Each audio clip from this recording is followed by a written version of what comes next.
ఆరోగ్యాభిలాషులందరికీ నా హృదయపూర్వక నమస్కారములు.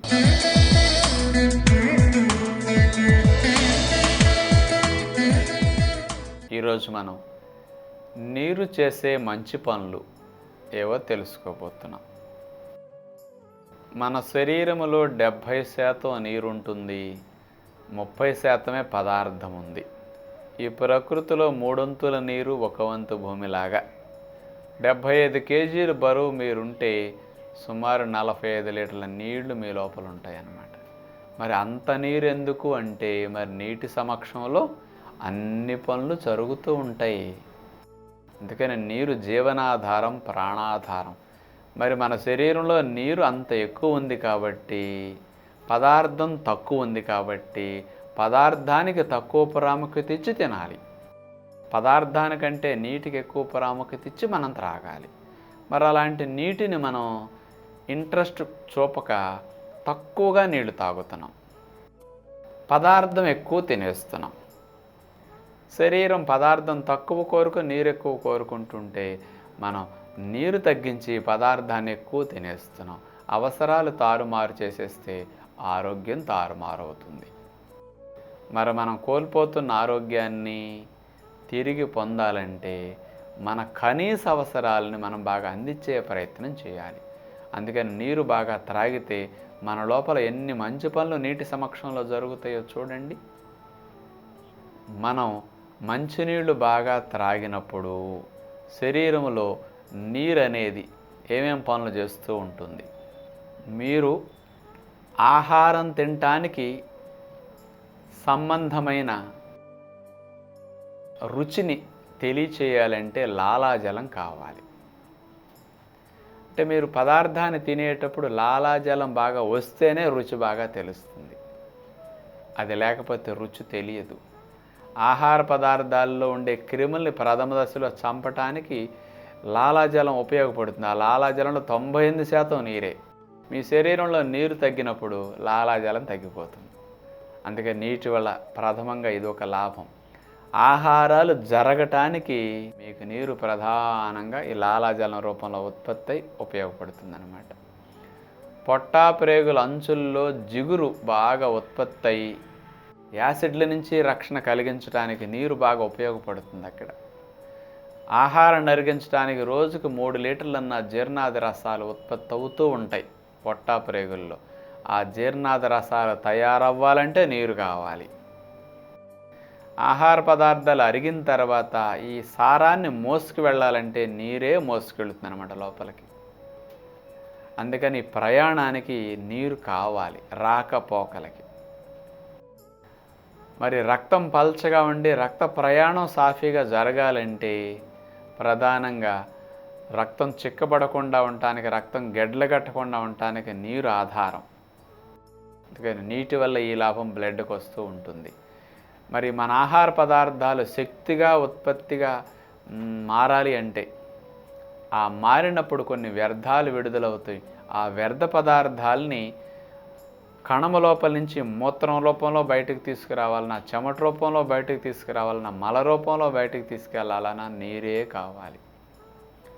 ఆ నీరు ద్వారా వెళ్ళేటప్పుడు మంచి, వచ్చేటప్పుడు చెడు శరీరం నుంచి బయటకు పోవటానికి అవకాశం ఉంటుంది. అందుకని ఇలాంటి రాకలు పోకలన్నీ నీటి సమక్షంలో జరుగుతుంటాయి.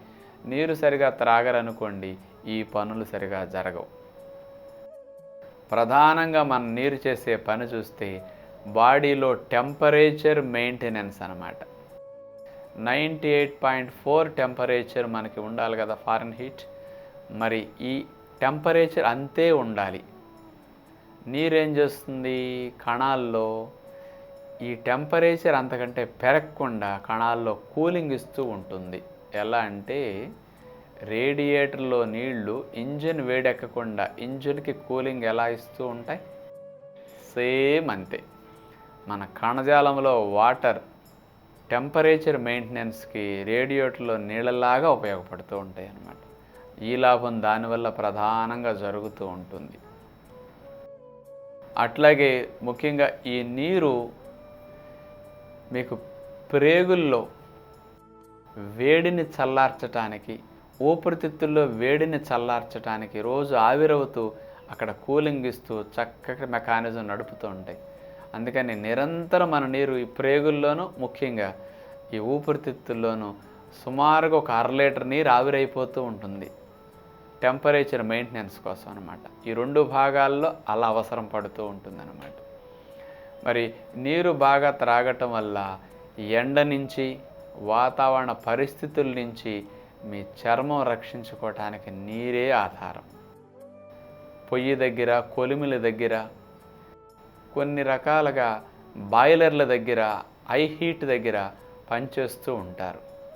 మరి అలాంటి వారు అంత ఎండలో, అంత వేడి దగ్గర పనిచేస్తూ ఉన్న ఆ వేడిని శరీరం దెబ్బతినకుండా కాపలా కాసుకోవటానికి ఆధారం నీరు. ఆ నీరు కనుక సరిగా లేకపోతే వెంటనే చర్మం మాడిపోతుంది, కమిలిపోతుంది ఆ హీట్కి. కానీ అక్కడ ఏమి అవ్వదు అంటే దాని రక్షణ కలిగించేది నీరేనమాట. ఇంకొకటి, మీ గుండె రక్తాన్ని పంపు చేయాలంటే మినిమం ఫ్లూయిడ్ లెవెల్ ఉంటేనే గుండె పంపు కొడుతుంది. ఆ ఫ్లూయిడ్ లెవెల్ తగ్గిందనుకోండి, బీపీలు డౌన్ అయిపోయి గుండె ఆగిపోవటం కూడా జరగవచ్చు. ఇప్పుడు మోటార్ నీళ్లు తోడాలి అంటే ఫుట్బాల్ మొలగాలి. అట్లాగే గుండె పంపు కొట్టాలంటే బాడీలో ఉండే నిష్పత్తి, నీటి నిష్పత్తి బ్యాలెన్స్గా ఉండాలి. అంటే 1:3 రేషియోలో ఈ బాడీలో ఆహారము, నీరు నిష్పత్తులు ఉంటాయి. ఈ నిష్పత్తి అట్లా ఉన్నప్పుడే గుండె పంపింగ్కి అనుకూలంగా ఉంటుంది. ఇక నీరు ముఖ్యంగా మన బీపీని నియంత్రిస్తూ ఉంటుందన్నమాట. నీరు తగ్గితే బీపీ డౌన్ అయిపోతూ ఉంటుంది. అందుకని మన బాడీలో బీపీని నియంత్రించాలంటే నీటికి అతి ముఖ్యమైన పాత్ర ఉందన్నమాట. ఇలా మెయింటైన్ చేయటానికి చాలా లాభాలన్నమాట. అట్లాగే రక్తం గెడ్డగట్టకుండా, రక్తం చిక్కపడకుండా ఉండటానికి మరి ముఖ్యంగా నీరు బాగా ఉపయోగపడుతుంది. నీరు శరీరంలో తగ్గేసరికి డెన్సిటీ పెరిగిపోతుంటాయి లోపలివన్నీ. అందుకని ఎప్పుడైతే నీటి శాతం తగ్గుతుందో రాకలో పోకల ప్రయాణాలు సరిగా జరగవన్నమాట. ఈ నష్టం జరుగుతూ ఉంటుందన్నమాట. మన శరీరంలో రోజు కొన్ని లవణాలు ఎక్కువైపోతుంటాయి, కొన్ని వేస్ట్ మెటీరియల్స్ విడుదలవుతుంటాయి, కొంత యూరియా, యూరిక్ యాసిడ్ లాంటి వ్యర్థాలు విడుదలవుతుంటాయి ఆహారాలు శక్తిగా మారినప్పుడు. ఎక్కువైన వాటిని, పనికిరాని వ్యర్థాలని, వీటన్నిటినీ శరీరంలోంచి, ముఖ్యంగా రక్తంలోంచి తీసేసి బయటికి పంపించాలంటే యూరిన్ రావాలి. యూరిన్ రావాలంటే నీళ్లు తాగితేనే యూరిన్ వస్తుంది. నీళ్లు సరిపడా మీరు త్రాగరనుకోండి, యూరిన్ రాదు. మరి యూరిన్ రాకపోతే యూరియా, యూరిక్ యాసిడ్ లాంటి వ్యర్థాలు, ఎక్కువైనవన్నీ కెమికల్స్ కానీ, మీరు మింగిన ట్యాబ్లెట్స్లో ఉండే కెమికల్ ఎఫెక్ట్ అంతా బయటికి వెళ్ళాలంటే మరి యూరిన్ ద్వారా బాడీ బయటకు పంపాలి. మరి యూరిన్ రావాలంటే నీళ్లు తాగితే వస్తుందన్నమాట. అందుకని ఇవన్నీ నీటి సమక్షంలో జరుగుతాయి. మీరు నీళ్లు సరిగా త్రాగరనుకోండి, ఇవన్నీ బయటికి పోకుండా లోపలే పేరుకుని చాలా చాలా సమస్యలకు కారణమవుతాయి అన్నమాట. అందుకని మనం ట్యాబ్లెట్స్ మింగిన, రకరకాల కలర్లో, ఫ్లేవర్లో, ప్రిజర్వేటివ్స్ ఇట్లాంటివి అనేక కెమికల్స్తో కూడిన ఆహారాలు తిన్నప్పటికీ ఈ కెమికల్ దోషం, మందుల దోషం అంతా బాడీ నుంచి రక్షించేది నీరు అన్నమాట. అందుకని శరీరాన్ని లోపల అన్ని భాగాల్ని అట్లా క్లీన్ చేసుకుంటూ శరీరంలో ఆరోగ్యకరమైన వాతావరణం మెయింటైన్ చేయడానికి అతి ముఖ్యమైన పాత్ర గాలి తర్వాత నీరు పోషిస్తూ ఉంటుందన్నమాట. అందుకనే గాలి తీసుకోకపోతే కొన్ని సెకండ్స్లో చనిపోతాం, నీళ్లు త్రాగకపోతే కొన్ని రోజుల్లో చనిపోతాం, కానీ ఆహారం తినకపోతే కొన్ని నెలల వరకు బ్రతుకుతాం. అంటే చూడండి, ఆహారం శరీరానికి చాలా తక్కువ అవసరం, నీరు చాలా ఎక్కువ అవసరమని ఇన్ని రకాల పనులు నీటి సమక్షంలో జరుగుతున్నాయి. కాబట్టి మనం నీటికి ఇంపార్టెన్స్ ఇచ్చి ప్రతిరోజు త్రాగాలి.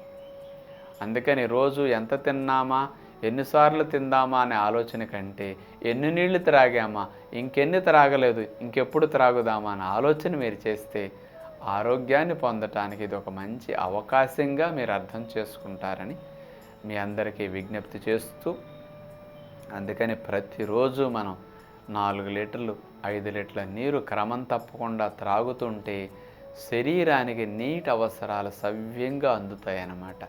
దాని ద్వారా శరీరం ఆరోగ్యంగా అవటానికి మనం అవకాశం కలిగించినట్లు అవుతుంది. మనం శరీరానికి కావలసిన నీళ్ళని అందించటంలో అశ్రద్ధ చేస్తే మన ఆరోగ్యాన్ని మనమే పాడు చేసుకున్నట్లు అవుతుందన్నమాట. మరి ఇలాంటి పనులు మనం చేసి మన చేతులారా మనం మంచినీళ్ళు త్రాగితే వచ్చే ఆరోగ్యాన్ని కూడా రాకుండా చేసుకుంటూ అడ్డుపడుతుంటే మన్నెవరు బాగు చేస్తారు చెప్పండి? అందుకని శరీరానికి నీరు జీవనాధారము, నీరు ప్రాణాధారము. ఆ నీటిని మనం ప్రతినిత్యం ఆహారానికంటే ఎక్కువ ప్రాముఖ్యత ఇచ్చి త్రాగాలి అని తెలియచేస్తూ తదుపరి కార్యక్రమంలో మళ్ళా కలుద్దాం. అందరికీ సెలవు. నమస్కారం.